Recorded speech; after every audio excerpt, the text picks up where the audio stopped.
اس توضیحی جائزے میں خوش آمدید۔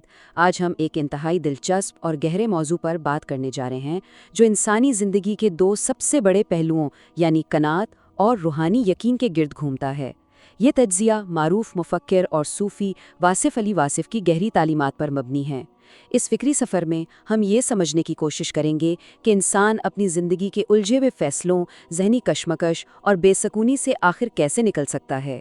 یہ محض کوئی روایتی یا کتابی گفتگو نہیں ہے، بلکہ ہم ان ٹھوس روحانی اصولوں کو سمجھیں گے جو روزمرہ کی زندگی میں ایک بالکل واضح اور حقیقی تبدیلی لا سکتے ہیں۔ تو بنا کسی تاخیر کے شروع کرتے ہیں۔ تو چلیے اس موضوع کی گہرائی میں اترتے ہیں۔ ہر انسان کی زندگی کا ایک بنیادی سوال یہ ہے کہ آخر ہچکچاہٹ اور بے سکونی کیوں پیدا ہوتی ہے؟ ماخذ میں بڑی خوبصورتی سے اس کا جواب دیا گیا ہے۔ دراصل جب زندگی میں چلنے کے لیے سامنے صرف ایک ہی راستہ ہونا تو سوچنے کی ضرورت ہی پیش نہیں آتی۔ اصل کشمکش، اصل بے سکونی اس وقت جنم لیتی ہے جب سامنے دو راستے آ جائیں، جب انتخاب کرنا پڑے۔ یہ فیصلہ کرنے کی الجھن کہ کون سا راستہ صحیح ہے اور کون سا غلط انسان کو شدید قسم کے ذہنی دباؤ اور ہچکچاہٹ کا شکار کر دیتی ہے۔ آئیے پہلے حصے کی طرف بڑھتے ہیں، ہچکچاہٹ اور استخارہ کی حقیقت، قوت فیصلہ کا روحانی حل۔ اس ہچکچاہٹ کو سمجھنے کے لیے ایک بڑی ہی دلچسپ مثال دی گئی ہے۔ فرض کریں دو لوگ بیڈمنٹن کھیلنا چاہتے ہیں۔ انہوں نے شوق میں نیٹ بھی لگا لیا اور ریکٹ بھی منگوا لیا، لیکن اچانک ان میں سے ایک کہتا ہے کہ یار رہنے دو، لوگ ہمیں دیکھیں گے تو کیا کہیں گے، وہ تو ہمیں پاگل سمجھیں گے، اور وہ اپنا کھیل وہیں ترک کر دیتے ہیں۔ یہ چھوٹی سی کہانی دراصل ایک بہت بڑی حقیقت کی طرف اشارہ کر رہی ہے۔ ہوتا کیا ہے کہ جب کوئی پہلا خالص اور اچھا خیال ذہن میں آتا ہے تو اکثر ایک دوسرا خیال جسے ہم وسوسہ یا لوگوں کا خوف کہہ سکتے ہیں آ کر اس پہلے ارادے کو کاٹ دیتا ہے۔ بس بالکل یہی وہ مقام ہے جہاں سے ایک انسان مفلوج کرنے والی ہچکچاہٹ کا شکار ہو جاتا ہے۔ اب سوال یہ ہے کہ جب یہ تذبذب حد سے بڑھ جائے تو کیا کیا جائے؟ یہاں روحانی تعلیمات استخارے کا باقاعدہ عملی طریقہ بتاتی ہیں۔ یہ کوئی پراسرار عمل نہیں بلکہ ایک باضابطہ اور سیدھا سادہ طریقہ کار ہے۔ عشاء کی نماز کے بعد 2 نفل ادا کیے جاتے ہیں، پھر ایک مخصوص دعا کے ذریعے اللہ کے علم و قدرت سے رہنمائی مانگی جاتی ہے، اور پھر اسی مصلے پر سونے کی تلقین کی گئی ہے۔ اور ہاں، یہ ضروری نہیں کہ جواب ہمیشہ کسی واضح خواب کی صورت میں ہی آئے۔ ماخذ واضح کرتا ہے کہ یہ اشارہ دل کی کسی خاص کیفیت، کسی غیبی آواز یا حالات کے اچانک بدل جانے کی صورت میں بھی سامنے آ سکتا ہے۔ عام طور پر اس کا فیصلہ 3 دن کے اندر ہو جاتا ہے۔ اب اس تصور کے بارے میں جو چیز واقعی دلچسپ ہے وہ یہ ہے کہ یہ انسانی ذہن کی 2 مختلف حالتوں کا بڑا کمال موازنہ کرتا ہے۔ ایک طرف وہ پہلا خیال ہے جو بالکل خالص، وجدانی اور واضح ہوتا ہے، جس میں انسان کی فطری سچائی شامل ہوتی ہے، اور دوسری طرف وہ بعد میں آنے والا خیال ہے جو محض شک، وسوسے اور معاشرے کے خوف کو جنم دیتا ہے۔ ماخذ کے مطابق تذبذب کو مارنے کا، کنفیوژن کو ختم کرنے کا ایک آسان طریقہ یہ بھی ہے کہ انسان بس اپنے اس پہلے خیال پر عمل کر گزرے اور بعد میں آنے والے شکوک کو ذہن سے جھٹک دے۔ رہنمائی ملنے کے بعد باری آتی ہے قدم اٹھانے کی۔ تو بڑھتے ہیں دوسرے حصے کی جانب، قوت فیصلہ اور بھروسہ، توکل کی طاقت۔ توکل کا مطلب محض ہاتھ پر ہاتھ رکھ کر بیٹھ جانا ہرگز نہیں ہے، بلکہ توکل اس غیر معمولی طاقت کا نام ہے جہاں انسان ایک فیصلہ کرتا ہے اور پھر اسے مکمل یقین کے ساتھ رب کے سپرد کر دیتا ہے۔ ماخذ میں ایک بہت ہی حیرت انگیز بلکہ یوں کہیے کہ آنکھیں کھول دینے والی بات بتائی گئی ہے۔ وہ یہ کہ جب انسان صدق دل سے توکلت علی اللہ کہہ کر کوئی کام کر گزرتا ہے تو بسا اوقات اگر وہ فیصلہ بظاہر یا تکنیکی طور پر تھوڑا غلط بھی ہو نا، تب بھی وہ خالص توکل اور یقین اس کے نتائج کو برکت والا اور بالکل درست بنا دیتا ہے۔ تو توکل کی اس طاقت کو گہرائی سے سمجھنے کے لیے ماخذ میں ایک کمال کا تاریخی واقعہ موجود ہے۔ حضرت خواجہ نظام الدین اولیاء رحمۃ اللہ کے وصال کے وقت ان کے ایک مرید خواجہ بندہ نواز گیسو دراز رحمۃ اللہ صرف جنازے میں ہی پہنچ سکے۔ ان کی کوئی باقاعدہ دستار بندی یا جانشینی کا اعلان نہیں ہوا تھا، لیکن انہوں نے تذبذب کا شکار ہونے کے بجائے اللہ پر کامل توکل کرتے ہوئے جنازے کی چارپائی کی پائنتی سے خود ہی اپنی دستار بندی کر لی۔ یہ بظاہر ایک بہت بڑا اور غیر معمولی فیصلہ تھا، لیکن اس خالص توکل کا نتیجہ یہ نکلا کہ تاریخ گواہ ہے انہیں دین کے حوالے سے بے پناہ کامیابی اور ایک بلند مقام عطا ہوا۔ لیکن ٹھہریے، یہاں ایک بہت باریک فرق سمجھنا بے حد ضروری ہے۔ روحانی رہنمائی کا مطلب یہ بالکل نہیں کہ انسان اپنی روزمرہ کی انسانی خود مختاری کو ہی ترک کر دے۔ ماخذ بالکل واضح کرتا ہے کہ جو خالص دنیاوی معاملات ہیں، مثلاً کون سی دکان کھولنی ہے، ہوٹل بنانا ہے یا نہیں، یا پیسہ کہاں رکھنا ہے، ان چھوٹے چھوٹے مادی فیصلوں کے لیے استخارہ کرنے کی قطعی ضرورت نہیں ہے۔ یہ وہ معاملات ہیں جن میں انسان کو خود فیصلہ کرنے کا حق اور عقل دی گئی ہے۔ استخارے اور روحانی رہنمائی کا اصل تعلق در حقیقت دین، نیکی کے راستے اور زندگی کے بڑے بنیادی مقاصد سے ہے۔ اب ہم بیرونی فیصلوں سے نکل کر ذرا انسان کے اندرونی سفر کی طرف مڑتے ہیں۔ تیسرا حصہ، دلی سکون کے راز، سکون کی تلاش۔ آخر یہ سکون ہے کیا جس کے پیچھے پوری دنیا بھاگ رہی ہے؟ اس کی انتہائی جامع اور خوبصورت تعریف یہاں دی گئی ہے۔ بے سکونی دراصل اور کچھ نہیں، بس انسان کی ان گنت تمناؤں اور خواہشات کا شور ہے۔ جب انسان کی خواہش اور جو کچھ اسے حاصل ہے وہ دونوں بالکل برابر ہو جائیں تو وہاں سے سکون جنم لیتا ہے۔ دوسرے لفظوں میں یوں سمجھ لیں کہ جب انسان اپنی مرضی کو ذات الہی کی مرضی کے تابع کر دیتا ہے اور شکوے شکایت مکمل طور پر ترک کر دیتا ہے تو اس کے اندر کی جنگ اسی وقت ختم ہو جاتی ہے اور وہ حقیقی اطمینان پا لیتا ہے۔ تو یہاں سب سے اہم نقطہ یہ ہے کہ سکون پانے کے کچھ باقاعدہ ٹھوس اور قابل عمل اصول ہیں۔ اللہ کے فیصلوں پر تنقید بند کرنا دراصل سکون کی پہلی سیڑھی ہے۔ اسی طرح اپنی فانی حقیقت اور موت کو روزانہ یاد رکھنا انسان کو غیر ضروری پریشانیوں سے بالکل آزاد کر دیتا ہے۔ مال کو سمیٹ کر رکھنے کے بجائے اسے ضرورت مندوں میں تقسیم کرنا اور ہر روز لوگوں کی غلطیوں کو درگزر کرنا اور اپنی غلطیوں کی معافی مانگ لینا، یقین جانیے یہ وہ سنہری اصول ہیں جو ذہن کے ہر بوجھ کو ہلکا کر دیتے ہیں۔ سکون کی اسی حقیقت کو ماخذ میں ایک ہلکے پھلکے مگر بڑے سبق آموز واقعے سے سمجھایا گیا ہے۔ ایک شخص جسے گھر میں بالکل سکون نہیں ملتا تھا، اس نے ایک دن اپنی بیوی سے کہا کہ وہ سکون قلب کی تلاش میں کسی دور دراز کے سفر پر جانا چاہتا ہے۔ بیوی بیچاری سمجھی کہ وہ شاید اس سے بیزار ہو گیا ہے۔ یہ واقعہ بظاہر سادہ سا ہے، لیکن ہمیں بتاتا ہے کہ انسان اکثر یہ سوچتا ہے کہ سکون شاید کسی خاص جگہ، کسی پہاڑ یا کسی جغرافیائی مقام پر جانے سے ملے گا، جبکہ حقیقت یہ ہے کہ اپنے ارد گرد کے لوگوں اور رشتوں کے ساتھ ہم آہنگی پیدا کرنا اور انہیں دلی طور پر قبول کر لینا ہی اصل سکون ہے۔ آئیے اس فلسفیانہ سفر میں تھوڑا مزید گہرائی میں چلتے ہیں۔ چوتھا حصہ، خواہشات کو ترک کرنا اور انا سے چھٹکارا۔ اب جو بات یہاں موجود ہے وہ بظاہر ایک تضاد، ایک پیراڈاکس معلوم ہوتی ہے، لیکن در حقیقت یہ ایک بہت بڑی روحانی حقیقت ہے۔ ہم سب اپنے لیے سکون مانگتے ہیں، دن رات اسی کی تلاش میں ہیں، لیکن ماخذ بتاتا ہے کہ سکون پانے کا سب سے آخری اور سب سے کارگر نسخہ یہ ہے کہ انسان سکون حاصل کرنے کی فکر ہی چھوڑ دے، اس کے بجائے وہ دوسروں کو سکون دینا شروع کر دے۔ یہ قدرت کا اصول ہے، جو شخص کسی بے سکون انسان کی زندگی میں راحت لاتا ہے، اس کی اپنی زندگی خود بخود سکون سے بھرنا شروع ہو جاتی ہے۔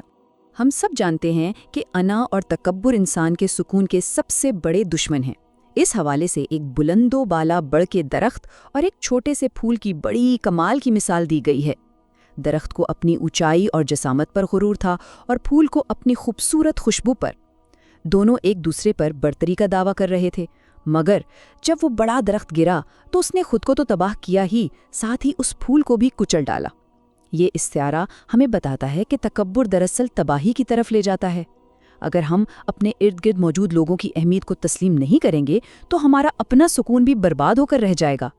مادی دولت سے اس قدر شدید لگاؤ کتنا بے ثبات ہے، اسے اس حیرت انگیز منظر سے واضح کیا گیا ہے۔ ذرا تصور کریں، ایک انسان جو موت کے وقت بھی اپنے پیسے گننے اور سمیٹنے میں پوری طرح مصروف ہے۔ جب اسے چلنے کا کہا جاتا ہے تو وہ مال ساتھ لے جانے کی خواہش ظاہر کرتا ہے، لیکن اسے دو ٹوک جواب ملتا ہے کہ آگے صرف انسان کی ذات نے جانا ہے، یہ تمام اسباب، یہ سارا سامان یہیں دھرا کا دھرا رہ جائے گا۔ یہ اس بات کا بہت گہرا سبق ہے کہ مادی چیزوں کو مضبوطی سے جکڑے رہنا بالکل بے سود ہے۔ وقت سے پہلے ان کا خیال دل سے نکال دینا ہی دراصل ایک پرامن زندگی کی کنجی ہے۔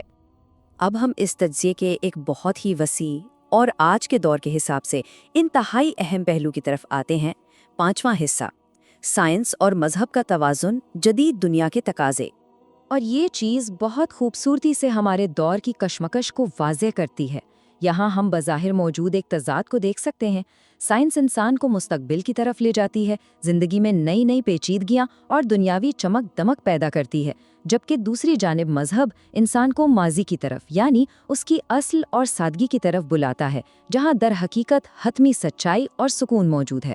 سچ پوچھیے تو یہ ایک انتہائی گہرا اور حقیقت پسندانہ مشاہدہ ہے۔ اس میں کوئی شک نہیں کہ سائنس نے انسان کی زندگی میں بے پناہ سہولات پیدا کی ہیں۔ ہم نے جدید ترین ہسپتال بنا لیے ہیں، میڈیکل سائنس دن رات انسانی جان کی حفاظت کر رہی ہے، لیکن ان تمام تر سائنسی اور مادی ترقیوں کے باوجود سائنس آج تک شہروں سے قبرستانوں کو ختم نہیں کر سکی۔ یہ اس بات کی ایک بہت بڑی یاد دہانی ہے کہ انسانی ترقی کی بہرحال ایک حد ہے اور موت ایک ایسی اٹل حقیقت ہے جسے دنیا کی کوئی ٹیکنالوجی نہیں ٹال سکتی۔ علامہ اقبال کے ان خوبصورت اشعار کو ماخذ میں خاص طور پر پیش کیا گیا ہے۔ ان اشعار کا مطلب بالکل واضح اور دل میں اتر جانے والا ہے کہ انسان نے ستاروں اور سیاروں تک رسائی تو حاصل کر لی، سورج کی شعاؤں سے توانائیاں اور بجلیاں بھی بنا لیں، لیکن اپنے ہی اندر کی اندھیری دنیا کو روشن نہ کر سکا۔ بیرونی اور مادی فتوحات اس وقت تک بالکل بے معنی ہیں جب تک انسان کے اندر روحانی روشنی اور سکون موجود نہ ہو۔ تو پھر اس ظاہری تضاد کا حل کیا ہے؟ حل دراصل ان دو جہانوں کے ایک متوازن ملاپ میں ہے۔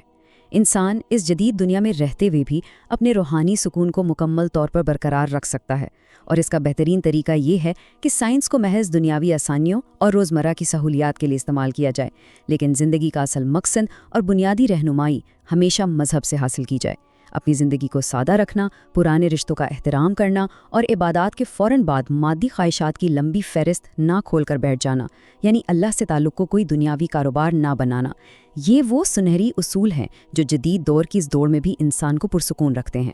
آئیے تھوڑا آگے بڑھتے ہیں اور دیکھتے ہیں کہ یہ پوائنٹ پچھلی باتوں سے کیسے جڑتا ہے۔ ماخذ میں ایک بہت ہی طاقتور منظر پیش کیا گیا ہے کہ آج کے جدید شہر لوگوں کے ہجوم سے کھچا کھچ بھرے پڑے ہیں، ہر طرف شور ہے، ایک آندھی بھاگ دوڑ ہے، لیکن ذرا رک کر غور کیا جائے تو ان بھرے ہوئے بازاروں میں اپنا کوئی آشنا، کوئی اپنائیت والا چہرہ نظر نہیں آتا۔ سب اپنے اپنے مادی سفر کی دھن میں گم ہیں، اور اس تمام تر دوڑ دھوپ، مقابلے اور دن رات کی پریشانیوں کا آخری اسٹیشن، آخری پڑاؤ دراصل وہی قبرستان ہے۔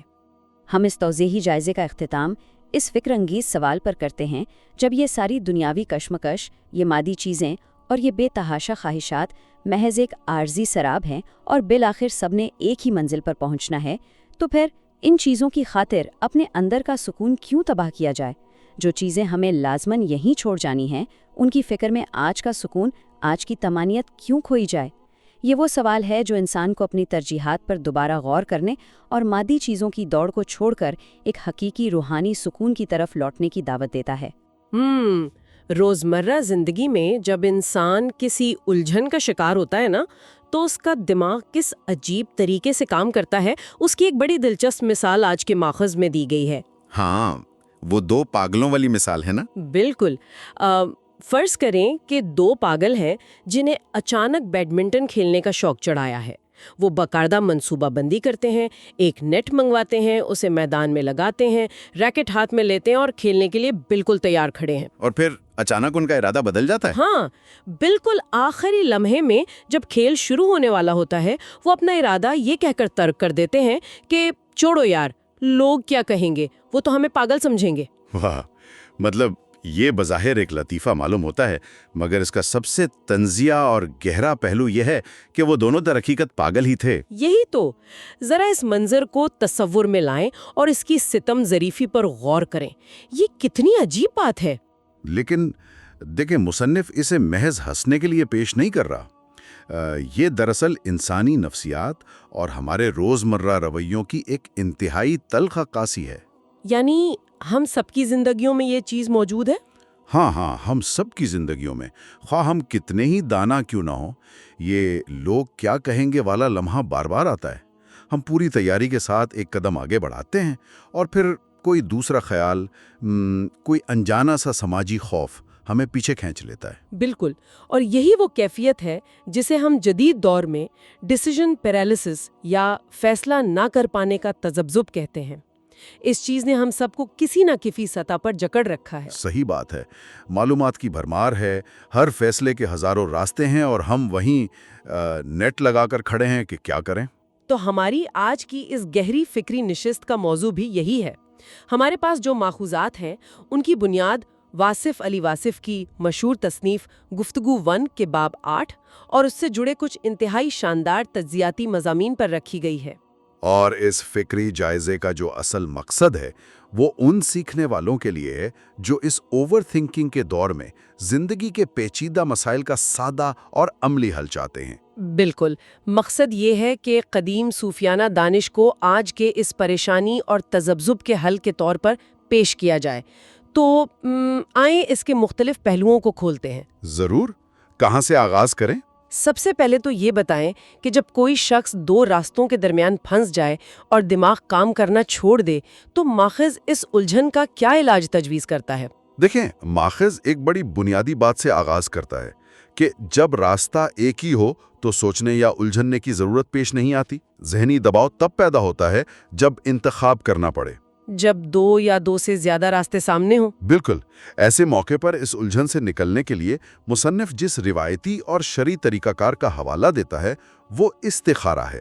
اب یہاں اس بات کا تجزیہ کرنا بہت ضروری ہے کہ ماخذ استخارے کو کسی جادوئی عمل کے طور پر پیش نہیں کر رہا ہے۔ اچھا، کیونکہ عام فہم میں تو اسے کچھ ایسا ہی سمجھا جاتا ہے۔ ہاں، لوگ اسے کوئی غیبی پرچی سمجھتے ہیں، لیکن اگر ہم اس کے نفسیاتی پہلو کو دیکھیں تو یہ دراصل اپنے تذبذب اور نتیجے کو کنٹرول کرنے کی جو ہماری بیجا خواہش ہوتی ہے نا، اس سے نجات پانے کا ایک منظم عمل ہے۔ تو پھر اس عمل کا طریقہ کار کیا بیان کیا گیا ہے؟ کیونکہ اکثر اسے بہت پیچیدہ اور بعض اوقات توہم پرستی سے بھی جوڑ دیا جاتا ہے۔ کتاب نے اسے بہت سادگی سے بیان کیا ہے۔ اس کا جو شرعی طریقہ ہے وہ یہ ہے کہ عشاء کے وقت 2 نفل استخارے کی نیت سے پڑھے جائیں، اس کے بعد ایک مخصوص دعا مانگی جاتی ہے۔ اور اس دعا کا مفہوم کیا ہے؟ مفہوم کچھ یوں ہے کہ انسان کائنات کے خالق سے کہتا ہے کہ اگر یہ کام میرے دین، دنیا اور انجام کے لیے بہتر ہے تو اسے آسان کر دے، اور اگر اس میں کوئی خرابی ہے تو اسے مجھ سے دور کر دے۔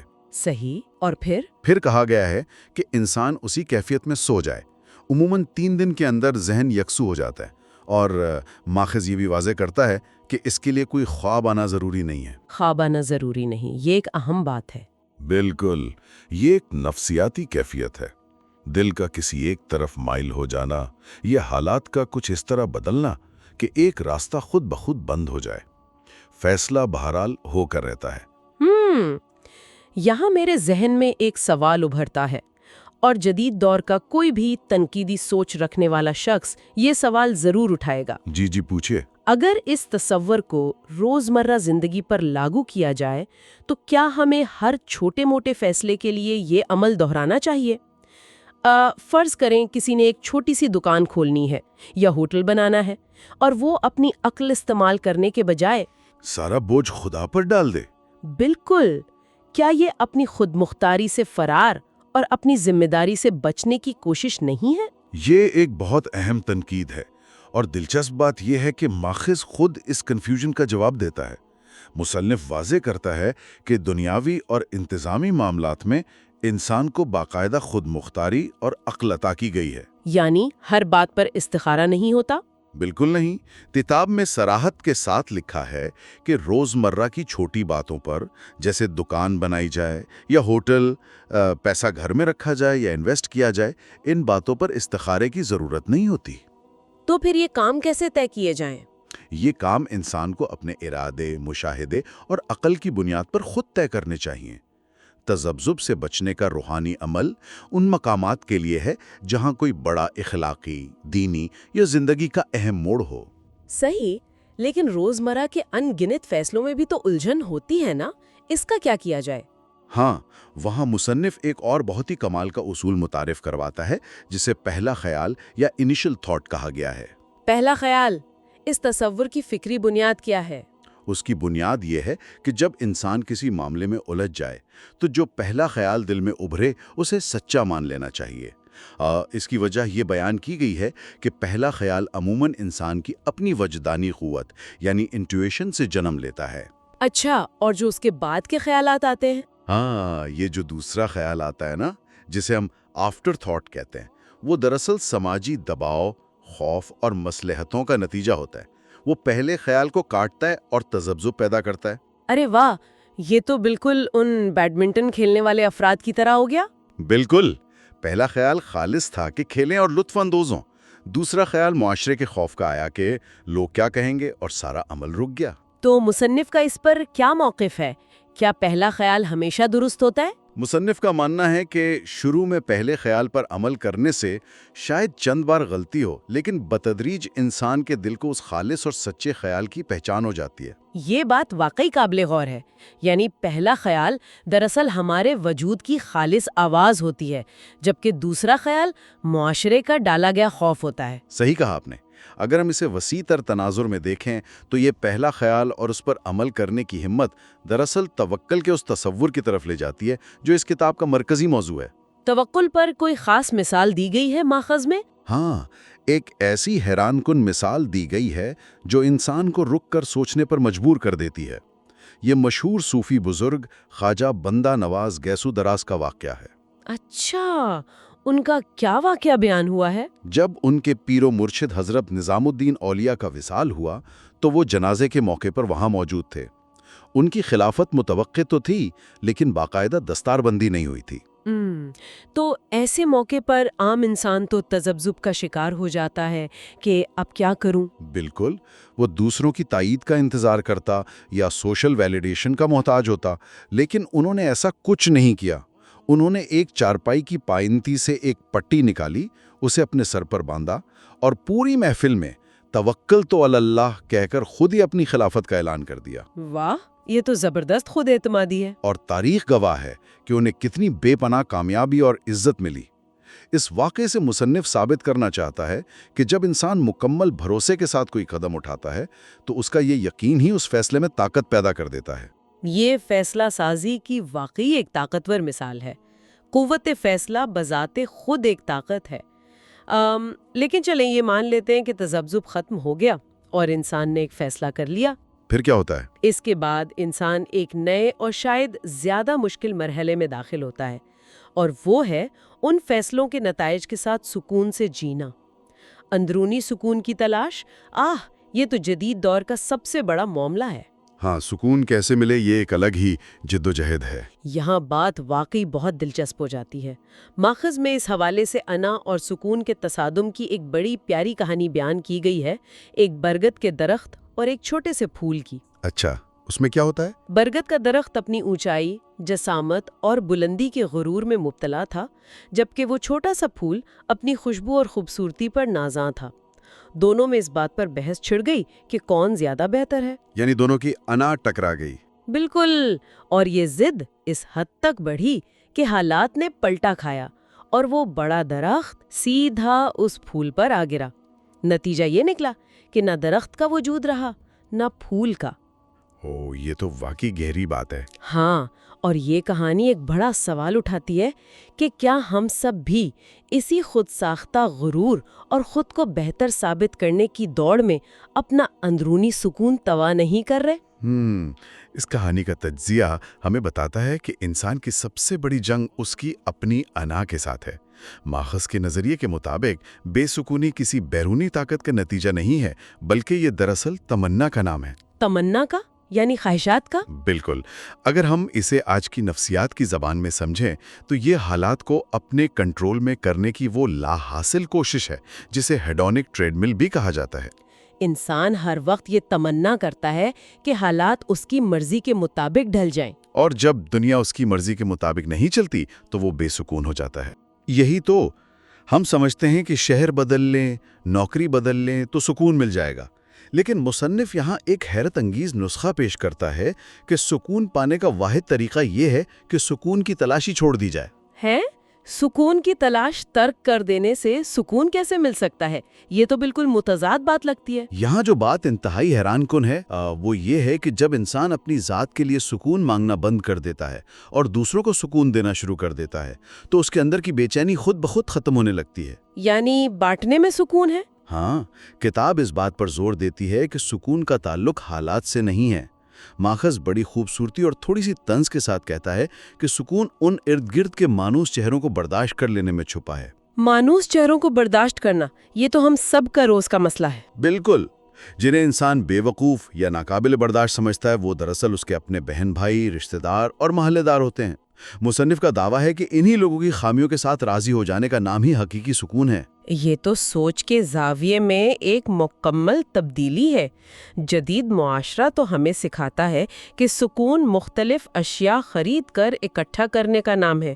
ہم نے سکون کو بھی ایک پروڈکٹ سمجھ لیا ہے۔ بالکل، حالانکہ اس تحریر کے مطابق سکون کا راز اپنی پسندیدہ چیزوں کو تقسیم کرنا ہے، لیکن جب تقسیم کرنے کی بات آتی ہے تو انسان کی سب سے پرانی کمزوری سامنے آ جاتی ہے، مال اور رزق کی فکر۔ ہاں، وہ تو سب سے بڑا ڈر ہے۔ ہم فلسفہ تو سن لیتے ہیں، لیکن عملی زندگی میں بھاگتے تو مال کے پیچھے ہی ہیں۔ آج کے دور کا المیہ دیکھیں، معاشرے نے دعاؤں اور عبادات کو بھی ایک کاروباری لین دین بنا دیا ہے۔ وہ کیسے؟ ایک شخص خدا کا ذکر کرتا ہے اور فوراً پیسوں کی ڈیمانڈ کر دیتا ہے، جیسے محبت ایک بزنس ہو۔ میں نے اتنا ذکر کیا، اب بدلے میں میرا کاروبار چمکنا چاہیے۔ تو اس سب کا اصل مطلب کیا ہے؟ کتاب میں اس کاروباری رویے پر بڑی سخت تنقید کی گئی ہے۔ ذکر کے فوراً بعد دنیاوی فوائد مانگنا دراصل روحانیت کو مادیت کے تابع کرنا ہے۔ صحیح۔ ماخذ یاد دلاتا ہے کہ اس زمین پر موجود ہر جاندار کا رزق اللہ کے ذمے ہے۔ یہ ایک طے شدہ معاملہ ہے۔ جب انسان اس حقیقت کو فراموش کر کے مال کو خدا بنا لیتا ہے تو کتاب کے مطابق اس کی معیشت کی گاڑی کھینچنے میں دقت پیدا کر دی جاتی ہے۔ اچھا، اس دقت سے مصنف کی کیا مراد ہے؟ کیا انسان غریب ہو جاتا ہے؟ ضروری نہیں کہ وسائل کم ہو جائیں۔ حقیقت میں ہوتا یہ ہے کہ انسان کے پاس پیسے شاید اتنے ہی ہوں، لیکن اس دولت سے ملنے والا اطمینان چھن جاتا ہے۔ ہاں، یعنی ہر کام میں الجھن پیدا ہو جاتی ہے۔ بالکل، چونکہ انسان نے اپنی محنت یا ڈگری کو رازق مان لیا۔ رزق کے بارے میں حد سے زیادہ پریشان ہونا عقیدے کی کمزوری ہے، اور یہ جو مال اکٹھا کرنے کی ہوس ہے نا، اس پر ماخذ میں ایک علامتی قصہ بیان ہوا ہے۔ وہ ملک الموت حضرت اسرائیل اور اس امیر آدمی والا قصہ؟ جی وہی۔ وہ قصہ اس ساری نفسیات کو کھول کر رکھ دیتا ہے۔ وہ قصہ واقعی کمال کا ہے، مال جمع کرنے کی بیماری پر بڑی گہری چوٹ کرتا ہے۔ اس قصے کے مطابق جب اسرائیل اس امیر آدمی کی جان نکالنے آتے ہیں تو وہ شخص اس وقت بھی اپنی دولت گننے میں مصروف ہوتا ہے۔ اور جب اسے احساس ہوتا ہے کہ موت آ گئی ہے تو وہ کیا کہتا ہے؟ وہ ایک عجیب سی سودے بازی کرتا ہے۔ وہ کہتا ہے، میں موت کو تسلیم کرتا ہوں، چلنے کو بھی تیار ہوں، لیکن یہ جو میرا سامان ہے ذرا اسے تو میرے ساتھ بھجوانے کا بندوبست کرو۔ وہ اپنی دولت ساتھ لے جانا چاہتا ہے۔ ہاں، اور اس پر اسرائیل کا جو جواب ہے وہ پوری کتاب کے فلسفے کا نچوڑ ہے۔ وہ کہتے ہیں، تم نے جانا ہے، اس سامان نے نہیں جانا۔ واہ، انسان نے جانا ہے، سامان نے نہیں جانا۔ یہ سادہ سا جملہ اپنے اندر حقائق کی ایک پوری دنیا سمیٹے ہوئے ہیں۔ بے شک، اس کا نفسیاتی نقطہ یہ ہے کہ وہ تمام مادی اشیاء جنہیں انسان اپنی شناخت سمجھتا ہے وہ یہیں رہ جائیں گی۔ اس لیے حقیقی دانشمندی یہ ہے کہ زندگی کے دوران ہی وقت سے پہلے اس سامان کی محبت دل سے نکال دی جائے، یعنی رضاکارانہ طور پر اپنی گرفت ڈھیلی کر دی جائے۔ بالکل، اسی میں اصل سکون ہے۔ لیکن یہاں ہم ایک بڑے فکری دوراہے پر کھڑے ہو جاتے ہیں۔ ایک طرف تو یہ ماخذ کہہ رہا ہے کہ مال ساتھ نہیں جائے گا، گرفت چھوڑ دو، اور دوسری طرف جدید سائنس اور سرمایہ دارانہ نظام ہمیں ہر لمحہ ترغیب دے رہا ہے کہ مزید جمع کرو، پرانی چیزیں پھینک کر نئی خریدو۔ اس تضاد کو کیسے سمجھا جائے؟ اس سے ایک اہم سوال جنم لیتا ہے کہ کیا واقعی مذہب اور سائنس آپس میں ٹکراتے ہیں؟ مصنف کا تجزیہ یہ ہے کہ ان کے درمیان کوئی بنیادی تضاد نہیں ہے۔ کوئی تضاد نہیں؟ پھر یہ الجھن کیوں ہے؟ یہ تضاد صرف ہمارے غلط استعمال کی وجہ سے ہے۔ اصل بات یہ ہے کہ سائنس اور مذہب کی سمتیں، ان کے ویکٹرز بالکل الگ الگ ہیں۔ ان کی سمتیں الگ ہے، اس کا عملی مطلب کیا ہے؟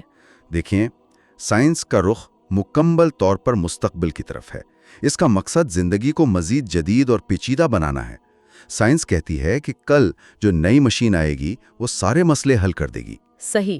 اور مذہب کا رخ؟ جبکہ مذہب اور روحانیت کا رخ ماضی یا ان بنیادی سچائیوں کی طرف ہے جو سادگی کی طرف بلاتی ہیں۔ اب آج کا انسان ان دونوں طاقتور لہروں کے عین درمیان کھڑا پس رہا ہے۔ تو اس درمیانی الجھن کا حل کیا تجویز کیا گیا ہے؟ حل دونوں کو مسترد کرنے میں نہیں بلکہ ان کا صحیح توازن تلاش کرنے میں ہے۔ مصنف کا موقف ہے کہ سائنس سے زندگی کی آسانیاں حاصل کی جائیں، بیماریاں ختم کی جائیں، اس میں کوئی برائی نہیں ہے، لیکن سکون کے لیے؟ اپنے اندر کے سکون اور حقیقت آشنائی کے لیے روحانیت کی طرف ہی رجوع کرنا پڑے گا۔ سائنس دنیا کی چمک تو دے سکتی ہے مگر حتمی حقیقت صرف روحانیت دکھاتی ہے۔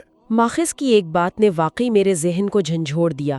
ہم سائنس کی ترقی پر فخر کرتے ہیں، لیکن ایک تلخ حقیقت یہ بھی ہے کہ سائنس آج تک شہروں سے قبرستان ختم نہیں کر سکی۔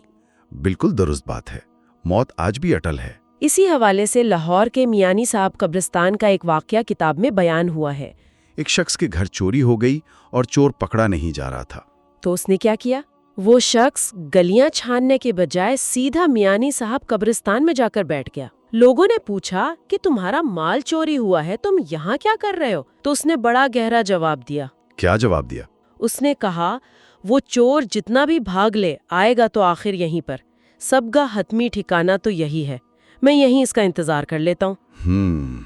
یہ تو ایک تاریخ مگر حقیقت سے بھرپور استعارہ ہے۔ جب انسان کو یہ شعور حاصل ہو جائے کہ اس کا حتمی ٹھکانہ کیا ہے تو زندگی کی یہ بے جا الجھنے اور خوف خود بخود دم توڑنے لگتے ہیں۔ بالکل، وہ جان جاتا ہے کہ وہ ایک مسافر ہے۔ ہاں، وہ دنیا کے میلے میں اپنی لالچ کی دکان نہیں سجاتا، شائستگی سے گزر جاتا ہے، اور کتاب واضح کرتی ہے کہ اس کے لیے مسلح پر بیٹھے رہنے کی ضرورت نہیں، بس نیت خالص ہونی چاہیے۔ اس پوری آنکھیں کھول دینے والی گفتگو کو اگر ہم سمیٹیں تو اس کا نچوڑ یہ نکلتا ہے کہ سچا علم حقائق رٹنے کا نام نہیں ہے۔ تو پھر کیا ہے؟ دانش یہ ہے کہ تذبذب کے وقت انسان اپنے پہلے خیال پر یقین کرے، سکون کے لیے خواہشات کا بوجھ کم کرے اور دنیاوی ترقی کو روحانی سچائیوں پر حاوی نہ ہونے دے۔ یہ ایک انتہائی جامع خلاصہ ہے، اور حقیقت میں یہی اصول آج کے اس افراتفری اور اعصابی تناؤ کے دور میں ایک مؤثر اینٹیڈوٹ کا کام کر سکتے ہیں۔ بالکل۔ آج انسان کے پاس بے پناہ وسائل اور ٹیکنالوجی ہے، لیکن جو ایک چیز گم ہو گئی ہے وہ اطمینان ہے، اور یہ لیبارٹری میں تیار نہیں ہو سکتا۔ اور اس گفتگو کو اختتام کی طرف لے جاتے ہوئے میں چاہوں گی کہ ہم سب ایک ایسی بات پر غور کریں جو موجودہ دور کے انسان کے لیے ایک چھپتا ہوا سوال بھی ہے۔ جی فرمائیے۔ ماخذ کے مطابق ہمیں سکون اس وقت ملتا ہے جب ہم ان چیزوں کو بانٹ دیتے ہیں جنہیں ہم نے بڑی محنت سے اکٹھا کیا ہوتا ہے۔ صحیح۔ تو اگر یہ قدیم اصول سچ ہے تو کیا یہ ممکن ہے کہ جدید دور میں ہمارے عدم تحفظ اور انزائٹی کی اصل وجہ وہ چیزیں نہ ہوں جن کی ہمارے پاس کمی ہے؟